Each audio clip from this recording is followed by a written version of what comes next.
Good morning everybody. Pinantitimpla ko si Aling Mimay ng kanyang Progency. Kasi nga dahil sa mga sisiw niya, naka-Progency yan. Hindi sila kasali sa vitamin break sa mga adult lang yan. Yung vitamin break namin nagsisimula yan ng 4 months above. 4 months below hindi pa kasali yan. Kasi developing stage yan sila. Mula sa pagkasisiw. So dapat kumpleto sila hanggang 4 months. Tapos ng 4 months nagiging adult na sila. Sumasali na sila sa tawag dito yung aming fasting, yung isang araw na pakain tuwing usually linggo yan. Pero minsan nag-iiba ng araw kapag may occasion or may mga bagay na hindi may iwasan na katulad ng sobrang umulan. So, ngayon lang magpapakain ng isang beses. Yan. Well, kung hindi nyo maitatanong, kay Aling Mimay ito. Pinantitimpla ko siya. Sa mga hindi po nakakaalam, si Aling Mimay ay ang aking butihing may bahay. Meron din siyang channel na Aling Mimay Show. Pwede nyong check. At kung kayo napaibig, no? Pwede nyong i-subscribe. Wala namang bayad yun. Subscribe ka sa kanya kasi konti pa lang yung followers niya. Para maging masaya siya ng lalo. Masaya na siya sa konting followers pero para mas masaya pa lalo. Well, ako rin konti pa lang din naman ang mga followers, no? Si Aling Mimay ay nagkaalaga rin ng manok. So marami nagsasabi na ang mag-asawa kapag ang babae, ang misis ay kumukontra sa mister sa kanyang hihilig sa pagmamanok, medyo nagkakaroon ng mga away-away yan. Meron namang mga girls na suportado yung kanilang mga mister sa kanilang mga hilig sa pagmamanok. Meron naman ding pati yung misis nag-aalaga rin ng manok katulad ni Aling Mimay. Si Aling Mimay ay meron din siyang sariling mga manok. So meron akong sarili ko yung mga bulik ko, pati yung mga asil cross. Si Aling Mimay meron siyang kelso. Yun ang kanyang pinaka-favorite. So, meron siyang kelso na inahin, original na B-Boy Enriquez. Pwede nyong panoorin sa kanyang YouTube channel. Paano niya binili yun? So, eto yung mga anak na mga kelso niya.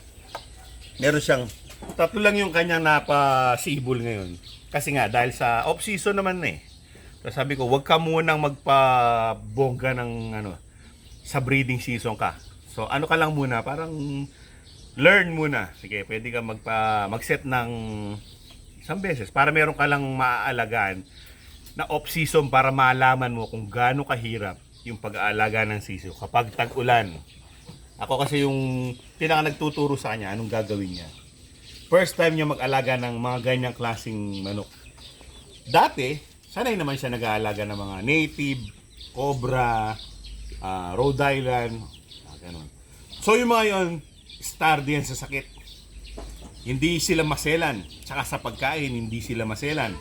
Nagmimix lang kami ng pagkain nun. Yung may kanin, darak, sapal ng nyug. Para sa mga native namin. Kung gusto nyo panoorin, previous video mga 2 years ago. O 3 years ago na mga video namin.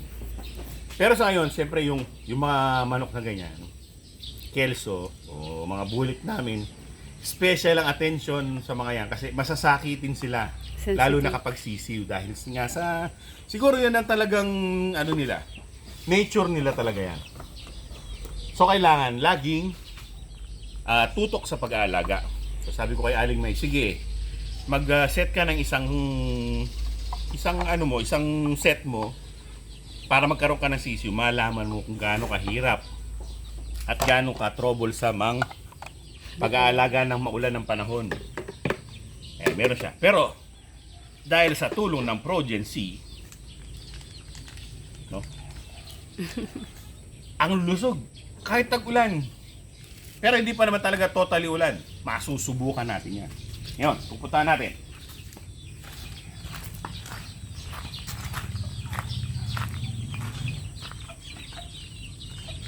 Wait a minute. Kaping mainit. Tignan nyo mga kaibigan, ang kanyang mga kelso. Mga B-Boy to B-Boy Enriquez yan. Cross yan sa sweaters. Pero tignan nyo naman mga kaibigan. Pa tayo natin. Patayin ng ito, itong pinakamaliit sa kanila. Ito, lamang to ng, yung mga nandyan, lamang yan ng 1 week. Kasi pina-incubate to eh. Tignan nyo naman ang mga paa. Tignan nyo naman yung muka. Oh, ka-healthy. Yung pitso. Oh, ang ganda ng Progency mga kaibigan. Hindi ako nagbibiro. Pero hindi ko yan inaano, hindi yan paid advertisement. Natutuwa lang talaga ako dyan sa Progency. Ang laking tulong sa amin yan. Yung mga bulik ko, Progency ang laki niyan.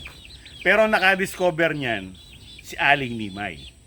Una, iba yung ginagamit mong vitamin. Okay naman na resulta. Malusog naman. Matibay din sa sakit, sa paglaki.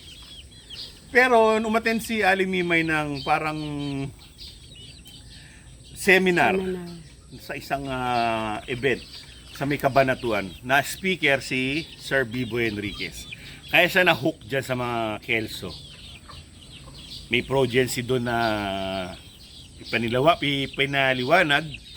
Ngayon, nagbigay na sample. Tapos, pinainom niya sa mga sisiw niya. Nagulat ako, ang liliit na mga sisiw pero boss ang balahibo dahil nahahatak. Parang nag-stretch yung balat nila sa biglang laki. Yung balahibo, kala mo kumonte eh. Ang lulusog.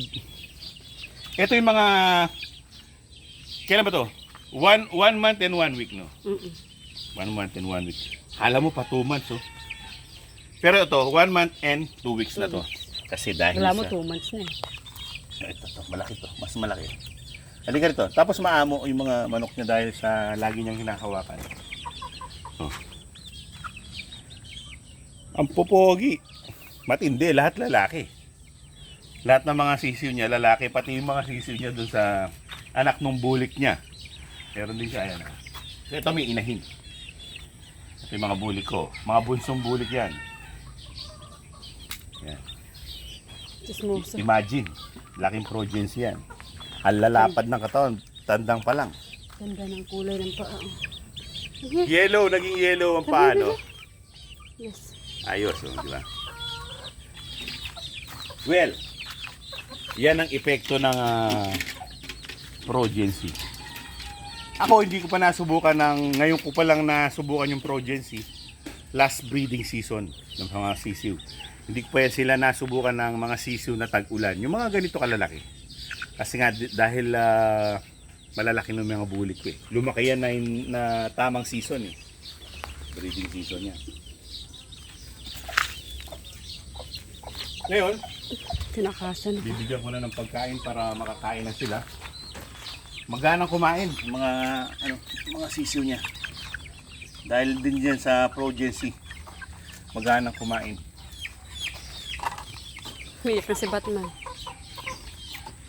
Tapos bibigyan natin ng inumin na Progency. Wala pa Wala naman. pa, ito pa lang.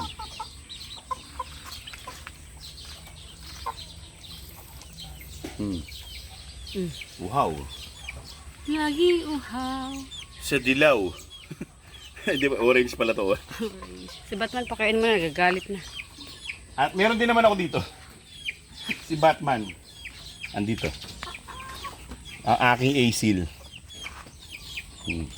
Ito malaki na to. 2 months plus na to. Hindi ka rito. Ang ganda. Kulay na kulay pa lang eh. Madumi na. Asil Spreader Gray. Ganda niya na. Ganda ng paa. Oh. Ganda ng kulay. Oh. Hiraw. Hindi ko alam pero nagaganda ako sa black naman. Hiraw. Well, ikaw ay papakainin ko na rin para ikay Tumaba lalo. lalong lumaki at lumusog. Ito, minom ka rin para ikay maging masigla.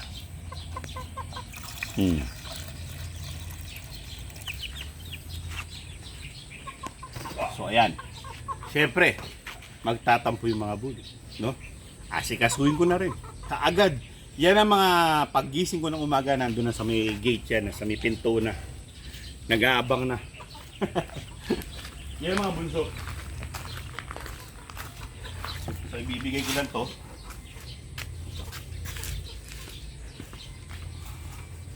Tawagin mo na. Oh, yun na. Nandiyan na ba kayo? Kain na. Ay, nambubuli ka pa. Kain na.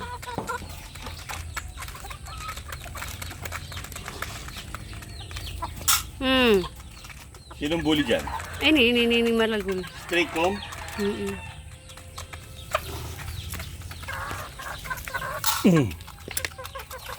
Thunderbird Stag Developer. Yan yung mga panganay na bulik. Halos magkasing laki nito. Halos. Kasi ano lang naman Halos kasing laki niya, no? 3 weeks lang. Week lang naman, week. 3 weeks na eh. Kasi bunso to May eh. 2 weeks, may 3 weeks sa mga pangalawa. Yan.